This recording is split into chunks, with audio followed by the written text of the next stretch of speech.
ಪ್ರಿಯಕರನೊಂದಿಗೆ ಕಾರಿನಲ್ಲೇ ಮದುವೆಯಾದ ಕೇಸ್ಗೆ big twist ಸಿಕ್ಕಿದೆ. ಎರಡನೇ ಮದುವೆಯಾದ ಮಹಿಳೆ ತನ್ನ ಮೊದಲ ಪತಿಯೊಂದಿಗೆ ಮಾತನಾಡಿದ್ದಾಳೆ. ಮೊದಲ ಗಂಡನ ಜೊತೆ ಮಾತನಾಡಿರುವಂತ ಆಡಿಯೋ ಈಗ ವೈರಲ್ ಆಗ್ತಾ ಇದೆ. ತನ್ನ ಖಾಸಗಿ ವಿಡಿಯೋ ಇಟ್ಟುಕೊಂಡು ಬ್ಲಾಕ್ ಮೇಲ್ ಮಾಡ್ತಿದ್ದ. ಹಾಗಾಗಿ ಹೆದರಿಕೊಂಡು ಅವನ ಜೊತೆ ಹೋಗಿ ತಾಳಿಯನ್ನ ಕಟ್ಟಿಸಿಕೊಂಡೆ.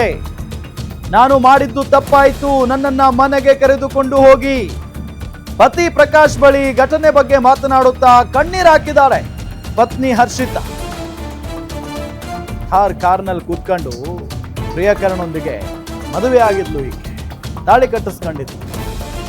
ಮದುವೆ ಆದ ನಂತರ ತನ್ನ ಗಂಡನೊಂದಿಗೆ ಕಾಲ್ನಲ್ಲಿ ಮಾತಾಡಿದ್ದಾರೆ. ಮೊದಲ ಗಂಡನ ಜೊತೆಗೆ ನನ್ನ ಖಾಸಗಿ ವಿಡಿಯೋ ಇಟ್ಕೊಂಡು ಬ್ಲಾಕ್ ಮೇಲ್ ಮಾಡ್ತಾ ಇದ್ದ ಆತ. ಹಂಗಾಗಿ ಹೆದರಿ ನಾನು ತಾಳಿ ಕಟ್ಟಿಸ್ಕೊಂಡೆ, ನನ್ನನ್ನ ಕರ್ಕೊಂಡು ಹೋಗಿ. ನೋಡಿ ಅಲ್ಲಿ ಆ ವಿಡಿಯೋನ ನಿಮ್ಗೆ ತೋರಿಸ್ತಾ ಇದೀವಲ್ಲ. ನೀನ್ ಅದ್ ಹೆಂಗ್ ನಗ್ದ ತಾಳಿ ಕಟ್ಟಿಸ್ಕೊಂಡದು ಗಾರ್ಲಿ ಬ್ಲಾಕ್ ಮೇಲ್ ಮಾಡಿದ್ರು ನಿಮ್ ಮನ್ಸಲ್ಲಿ ಮಕ್ಕದಲ್ಲಿ ಇದಿರ್ಬೇಕಾಯ್ತು. ಅವಾಗ ಬ್ಲಾಕ್ ಮೇಲ್ ಅಲ್ಲ, ಇವಾಗ ಲಾಸ್ಟ್ ಬ್ಲಾಕ್ ಮೇಲ್ ಮಾಡಿದ್ದು. ಅದಕ್ಕೆ ಬಂದಿದ್ ನಾನು, ಬ್ಲಾಕ್ ಮೇಲ್ ಮಾಡ್ತಾ ಇದ್ರು ಅಂತ. ಇಲ್ಲಾಂದ್ರೆ ಏನಕ್ಕೆ ಬರ್ತಾ ಇದ್ದೆ ನಾನು. ಅವಾಗ ಯಾಕೆ ಮತ್ತೆ ಹಂಗ ಖುಷಿ ಕಟ್ಟಿಸ್ಕೊಂಡೆ? ಅವಾಗ ಅವ್ನು ಸೂಸೈಡ್ ಮಾಡ್ಕೋತೀನಿ ಅದ್ ನನ್ ತಲೆಗೆಲ್ ಬರುತ್ತೆ ಅನ್ಕೊಂಡ್ ನಾನು ಹೇಳ್ಬಿಟ್ಟು ಸುಮ್ ಬರೋಣ ಅನ್ಕೊಂಡ್ ಬಂದೆ. ನನಗೆ ಗೊತ್ತಿಲ್ಲ ಹಿಂಗಾಗುತ್ತೆ ಅಂತ, ಬ್ಲಾಕ್ ಮೇಲ್ ಎಲ್ಲ ಮಾಡ್ತಾನೆ ಅಂತ. ಅವನ ಯಾಕೆ ಸೂಸೈಡ್ ಮಾಡ್ಕೊಂಡು ನಿನ್ಗೆ ಯಾಕೆ ಇದ್ ಮಾಡೋಣ? ಅವಾಗ ಏನ್ ಇರ್ನಿಲ್ಲ ತಾನೆ, ಕೊನೆ ಮೇಲೆ ಹಿಂಗ ಅಂದಿದ್ದು ಕ್ಲಾರಿಫಿಕೇಶನ್ ಇಲ್ಲ. ನಾನು ಸೂಸೈಡ್ ಮಾಡ್ಕೋತೀನಿ ಅಂತ ಅವಾಗ ಬಂದು ಇದ್ ಮಾಡ್ಸ್ಕೊಂಡಿದ್ದೆ ಆತರ ಅಷ್ಟೇ. ಅಲ್ಲ ನೀನ್ ತಾಳಿ ಕಟ್ಟಕ್ಕೂ ಕಾರಲ್ಲಿ ಕಟ್ಟಿಸ್ಕೊತಿದಿಲ್ವಾ? ಅವಾಗ ಸೂಸೈಡ್ ಮಾಡ್ಕೋತೀನಿ ಅಂದಿದ್ದು. ಸೂಸೈಡ್ ಮಾಡ್ಕೋತೀನಿ ಅಂದ್ರೆ ಸೂಸೈಡ್ ಕುಡ್ದಿದ್ದಕ್ಕೆ ನಾನು ಬಂದಿದ್ದೆ ಆಸಲ್ಲಿ. ಬರ್ತೀನಿ, ಹೋಗಲ್ಲ, ಬೇಕಾದ್ರೆ ಅವ್ರನ್ನ ಕರೆಸ್ಬಿಟ್ಟು ಅವ್ರು ಕೂಡ ಸೈನ್ ಹಾಕ್ಸ್ಕೊಡಿ, ನನ್ ಕೂಡ ಸೈನ್ ಹಾಕ್ಸ್ಕೊಡಿ, ನನ್ಗೊಂದು ಸಂಬಂಧ ಇಲ್ಲ ಅಂತ. ಸಂಬಂಧ ಇಲ್ಲ ಸರಿ ಕಣ. ಈಗ ನನಗೆ ಏನಂದ್ರೆ ಇಷ್ಟು ಹೇಳಿದೆಲ್ಲ ಇಷ್ಟು ಮಾಡಿ ಆಯ್ತು, ಇನ್ಮೇಲೆ ಈ ತರ ಮಾಡಲ್ಲ. ಪಾಪ ಮುಖ ನೋಡ್ಕೊಂಡು ಸುಮ್ಮನೆ ಇರ್ತೀನಿ. ಬಂದು ಕರ್ಕೊಂಡು ಹೋಗಿ ನಾನು ಇಲ್ಲಿಂದ.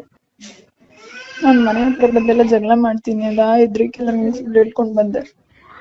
ಸುಳ್ಳು ಹೇಳ್ಕಂದ ಏನು ಯಾವತ್ತು? ಅದ್ ನನಗೆ ಹೇಳ್ಬೋದಿತ್ತು. ಗಂಡಾಗ ನಾನೇನು ಇದ್ದ ನನ್ನನ್ನೇ ಇದನ್ ಮಾಡಾಕ್ಬಿಟ್ಟೆ, ಹೆಂಗಸತ್ರ ಮಾಡಾಕ್ಬಿಟ್ಟೆ ಅಷ್ಟೇ. ನನ್ ಕೈಲಿ ಏನು ಹಾಕ್ಲ ಅನ್ಕೋಬಿಟ್ಟೇನು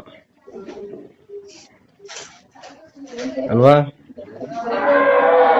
ಏನ್ ಕೇಳಿದ್ರು ಹೆಂಗ್ ಹೇಳಿದ್ರು ಏನಾರು ಐಡಿಯಾ ಮಾಡಿ ಉಪಯೋಗಿಸ್ಬೋದು. ಎಲ್ಲ ಏನಂತಾರೆ ಗೊತ್ತಾ, ನಿನ್ನೀಗ ಇವಳು ಮಾಮೂಲಿ criminal, inter national criminal type ಯೋಚನೆ ಮಾಡಿದಾಳೆ ಅಂತಾರೆ.